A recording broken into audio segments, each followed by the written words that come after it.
चंपारणपुर नामक एक गांव था जहां रेशमा नाम की औरत अपनी छोटी बेटी रिंकी के साथ रहा करती थी।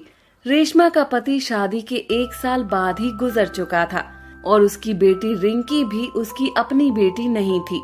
रेशमा ने रिंकी को अपनी बेटी की तरह ही पाला है और अब रेशमा की जिंदगी में सिर्फ रिंकी ही है।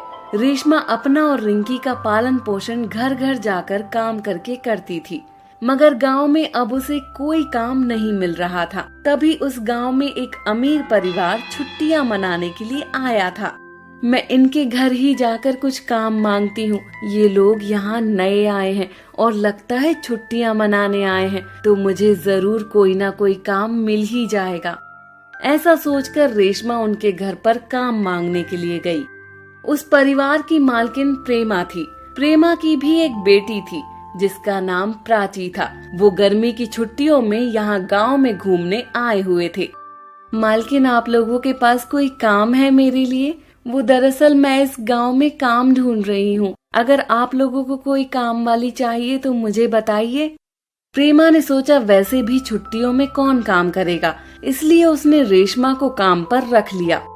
कल से ही तुम काम पर आ जाना। और हाँ सुनो, जरा भी देरी हुई तो अच्छा नहीं होगा। जी मैं बिल्कुल समय पर आ जाऊंगी। अगले दिन रेशमा अपनी बेटी रिंकी को साथ लेकर प्रेमा के घर पर काम करने आती है। वहाँ जाने के बाद रिंकी जब प्राची को देखती है तो उसे उसके साथ खेलने का मन करता है। मालकिन, ये दोनों बच्चे साथ में खेलते रहेंगे, तब तक मैं आपके घर के सारे काम कर दूंगी। ये सुनते ही प्रेमा और प्राची दोनों बहुत गुस्सा हो जाती हैं। तुम्हें क्या लगता है मेरी बेटी तुम जैसों के साथ कभी खेलेगी? जितना काम है तुम्हारा उतना चुपचाप से करो और जाओ यहाँ से। और अगर तुम्हारी बच्ची ने जरा सा भी मेरी बच्ची को परेशान करने की कोशिश की तो मैं उसे धक्के मारकर घर से बाहर निकाल दूंगी। तो अगली बार से या तो तुम खुद आना, नहीं तो ये आई तो मैं इससे भी काम करवाऊंगी। ये सुनने के बाद रेशमा बहुत दुखी हो जाती है और फिर रिंकी को एक कोने में चुपचाप जाकर बैठ जाने को कह देती है। काम हो जाने के बाद रेशमा अपनी बेटी को साथ लेकर अपने घर चली आती है। माँ, मैंने ऐसा भी क्या कह दिया था जिस वजह से मालकिन इतना गुस्सा हो रही थी? अरे कुछ भी नहीं बेटा, वो बड़े लोग हैं ना, वो हमारे साथ कैसे खेलेंगे। कल से तुम चुपचाप बैठे रहना। रेशमा मन ही मन बहुत दुखी हो जाती है, मगर अपने चेहरे पर जरा भी दुख नहीं दिखाती।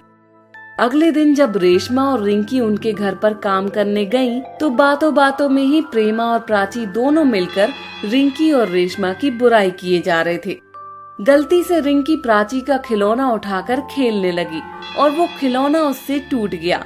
ये देख प्राची आग बबूला हो जाती है और जोर से धक्का मारकर उसे नीचे गिरा देती है। तुम्हारी हिम्मत कैसे हुई मेरे खिलौनों को हाथ लगाने की? गांव की गंवार लड़की, तुम मेरे खिलौनों को हाथ लगाओगी? निकल जाओ मेरे घर से। रिंकी धक्का खाकर सीधे पीछे खड़े प्रेमा के पति के पैरों के पास गिर जाती है। उसे गिरता देख रेशमा वहाँ दौड़ती हुई आती है। बेटी तुम ठीक तो हो? तुम्हें कुछ हुआ तो नहीं? चलो अब तुम्हें ये सब नहीं झेलना होगा। अब हम यहाँ काम नहीं करेंगे। जब रेशमा वहाँ से जाने लगती है तभी प्रेमा का पति उसे देखकर हैरान रह जाता है। उन दोनों के जाने के बाद प्रेमा का पति उसे बहुत डांटता है। उसके बाद प्रेमा को रिंकी की सच्चाई बताता है कि रिंकी कोई और नहीं, उन्हीं की बेटी है। बहुत सालों पहले जब उसने 2 जुड़वा बेटी देखी तब उसने एक बेटी को पेड़ के नीचे रख दिया था और जब वो थोड़ा आगे गया तो उसने देखा उस पेड़ के नीचे से रेशमा ही उस बच्ची को उठाकर ले गई थी। ये सुन प्रेमा की आंखों में आंसू भर आए और वो रोते रोते बोली, तो इतने सालों से जिस बेटी को मैं ढूंढ रही थी वो कोई और नहीं रिंकी है। जब आपको इस औरत का चेहरा याद ही था तो आज तक आपने उसे खोजने की कोशिश क्यों नहीं की थी? प्रेमा के पति ने अपनी सफाई में बताया कि वो बहुत जगह उसे ढूंढा था मगर आज तक उसे वो कहीं नहीं मिली थी। प्रेमा और प्राची तुरंत रेशमा और रिंकी के पास आती हैं और अपने किए के लिए माफी मांगती हैं। रेशमा, मुझे माफ कर दो। मुझे बिल्कुल नहीं पता था कि मुझसे इतनी बड़ी गलती कैसे हो गई। मैं अपनी ही बच्ची के साथ इतना बुरा बर्ताव कैसे कर गई। मुझे माफ कर दो और अब मेरे पास वापस आ जाओ। मेरी बेटी और रेशमा तुम भी, मेरे साथ मेरे घर पर रहो। इसके बाद रेशमा और रिंकी दोनों प्रेमा प्राची के साथ ही रहने लगी और अब दोनों बहनें खुशी खुशी अपना जीवन व्यतीत करने लगी। एक गांव में मुन्नी नाम की 8 साल की लड़की रहा करती थी। वो सदानंद नामक एक इंसान के साथ काम किया करती थी। सदानंद बकरी पाला करता था और दूसरे गांव में मटन वाले तक पहुंचाया करता था। अरे कहाँ चली गई मुन्नी, इधर आओ। जी बोलिए। हमारे पास जो ठेला था वह मैंने भाड़े पर किसी को दे दिया है, इसीलिए अब से दूसरे गांव मटन वाले तक बकरी पहुंचाने का काम तुम्हारा है। मगर एक साथ मैं इतनी बकरी कैसे ले जाऊंगी? देख, यहाँ पुराना साइकिल पड़ा है, इसी साइकिल से हर रोज अपने पीछे 1-2 बकरी को लेकर चली जाना मटन वाले के पास। जी ठीक है। मुन्नी के पिता की मृत्यु हो चुकी थी और माँ बीमार रहती थी, जिस वजह से इतनी छोटी उम्र में उसे काम करना पड़ रहा था। वो साइकिल के पीछे बकरी को बिठाती है और साइकिल चलाती है। मुन्नी से साइकिल नहीं चल पा रहा था, फिर भी वो बहुत कोशिश के बाद उस साइकिल को बकरी के साथ मटन वाले के पास लाती है। अरे वाह मुन्नी, आज तुम आई हो, चलो लाओ बकरियां मुझे दे दो। मटन वाला बकरियां ले लेता है और मुन्नी को पैसे दे देता है। इस तरह मुन्नी हर रोज बकरियां लाती थी और मटन वाले को देकर पैसे सदानंद को लाकर दे देती थी। एक बकरी से मुन्नी बहुत प्यार करती थी, इसलिए वो उसे मटन वाले के पास लेकर नहीं आती है। लेकिन एक दिन सदानंद बहुत जिद करके मुन्नी को कहता है वही बकरी ले जाने को, जिसको वो बहुत प्यार करती थी। मुन्नी उदास होकर उसे भी बाकी बकरियों के साथ मटन वाले के पास लेकर आती है और पैसे लेकर वापस आ रही होती है। तभी कुछ गुंडे उसे घेर लेते हैं। चलो निकालो सारे पैसे। गुंडे पैसे और साइकिल दोनों ले लेते हैं। मुन्नी रोती हुई सदानंद के पास आती है। पैसे कहाँ है, दो मुझे, और साइकिल भी नहीं दिख रहा, कहाँ है साइकिल और पैसे? गुंडों ने सारे पैसे और साइकिल मुझसे छीन लिए।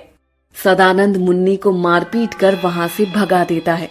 जिस बकरी से मुन्नी बहुत प्यार करती थी, वो बकरी मटन वाले से छिपकर वहाँ से भाग जाती है और मुन्नी के घर आ जाती है। मुन्नी जब रोते हुए घर पहुँचती है तो वो बकरी को देखती है। अरे तुम यहाँ कैसे आ गई? मुन्नी को देखकर बकरी दौड़ती हुई मुन्नी के पास आ जाती है।